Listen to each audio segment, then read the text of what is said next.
नमस्कार। आज के वीडियो में मैं डिस्कस करूँगा पास्ट टेंस के बारे में और पास्ट टेंस के जो काइंड्स हैं, इसके 4 प्रकार जो हैं उसके बारे में मैं डिस्कस करूँगा। ध्यान से सुनिए और समझें। Past indefinite, simple past tense भी कहते हैं इसको। This is used to talk about an action that was completed in the past. वैसे एक्शन के लिए ये यूज़ किया जाता है जो पहले समाप्त हो चुका है पास्ट में, उसके लिए। जैसे I visited Delhi last year, मैंने दिल्ली पिछले वर्ष विज़िट किया गया। स्ट्रक्चर इसका होता है subject plus V2 plus object होता है। Past continuous tense, this tense shows an action that was going on at a specific time in the past। किसी निर्दिष्ट समय पे, किसी खास समय पे पास्ट में जो एक्शन जारी था, हो रहा था, उसके लिए पास्ट कंटिन्यूअस टेंस यूज़ होता है। It focuses on the duration of the action. Action का जो ड्यूरेशन है, जो अवधि है, उसको ये फोकस करता है। जैसे I was reading a book, मैं किताब पढ़ रहा था। यहाँ पे वॉज रीडिंग, पढ़ रहा था, रही थी, लगे होते हैं हिंदी वाले वाक्य में। और जब पास्ट में कंटिन्यू होता है वर्क, तो उसके लिए रिप्रेजेंट किया जाता है पास्ट कंटिन्यूअस टेंस से। इसका जो स्ट्रक्चर होता है वो होता है subject plus was were plus verb ING plus object. Past perfect tense, this tense is used for an action that was completed before another action in the past। इसका use वैसे एक्शन के लिए किया जाता है that was completed before another action, जो दूसरे action से पहले समाप्त हो चुका था, उसके लिए। It shows which action happened first, यह बताता है कि कौन सा एक्शन पहले हुआ, कौन सा कार्य पहले हुआ। I had eaten before he arrived, उसके पहुंचने से पहले मैं खा चुका था। I had read a book, मैंने एक पुस्तक पढ़ी थी। स्ट्रक्चर इसका सब्जेक्ट होगा, उसके बाद हैड का यूज़ होगा, फिर वर्ब के थर्ड फॉर्म का यूज़ होगा, और उसके बाद ऑब्जेक्ट का यूज़ होगा। Past perfect continuous tense, this tense describes an action that started in the past and continued for some time before another past action, और दूसरे पास्ट एक्शन से पहले जो जारी था, उसके लिए पास्ट परफेक्ट कंटिन्यूअस टेंस का यूज़ होता है। इट एम्फेसाइज द ड्यूरेशन, यह जो है ड्यूरेशन को एम्फेसाइज करता है, उस पर जोर डालता है। I had been waiting for 2 hours, मैं 2 घंटों से प्रतीक्षा कर रहा था। Before the train came, train के आने से 2 घंटे पहले से मैं प्रतीक्षा कर रहा था।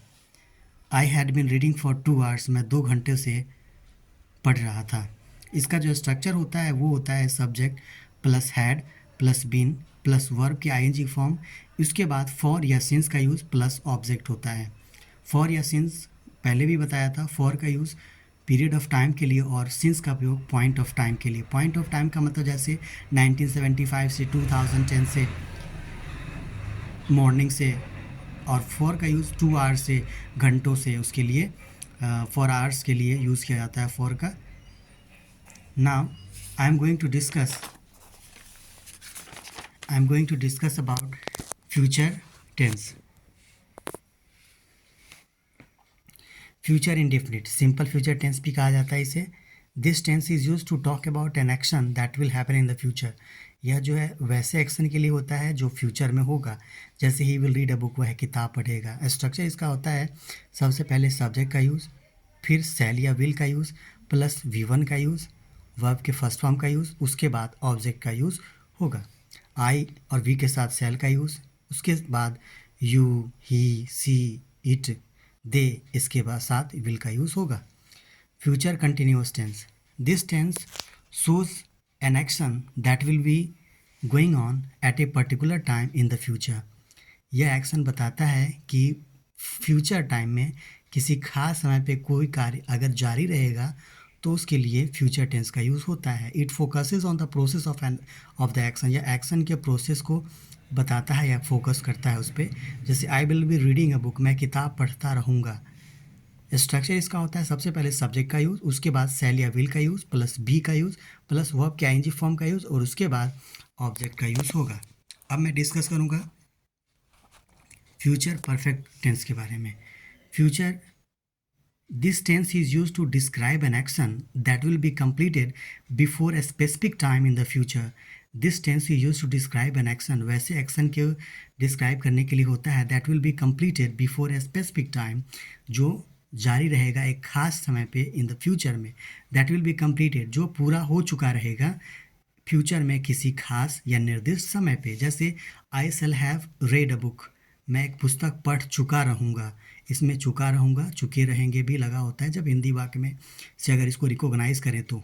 इसका स्ट्रक्चर होता है सब्जेक्ट, उसके बाद शैल या will plus have plus verb के थर्ड फॉर्म का यूज़ यहाँ पे होगा और उसके बाद ऑब्जेक्ट का यूज़ होगा। अब मैं डिस्कस करूँगा future perfect continuous tense. This tense describes an action that will continue for a certain period of time up to a point in the future. It emphasizes the duration. This tense describes an action, यह जो tense है describe an action, उस action को describe करता है that will continue for a certain period of time.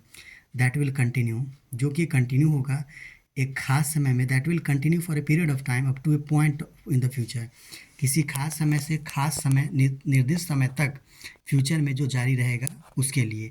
It emphasise the duration, यह duration को बताता है, अवधि जो होता है उसको इम्फेसाइज करता है, उस पर जोर डालता है। जैसे ही will have been reading a book for hours, वह घंटों से किताब पढ़ता रहेगा, वह घंटों से किताब पढ़ता रहेगा। तो यहाँ पे फ्यूचर में ही ये स्टार्ट हुआ होगा और एक खास निर्दिष्ट समय तक फ्यूचर में ही जो कार्य कंटिन्यू रहेगा उसके लिए फ्यूचर परफेक्ट कंटिन्यूअस टेंस का यूज़ होता है। Thank you for listening properly.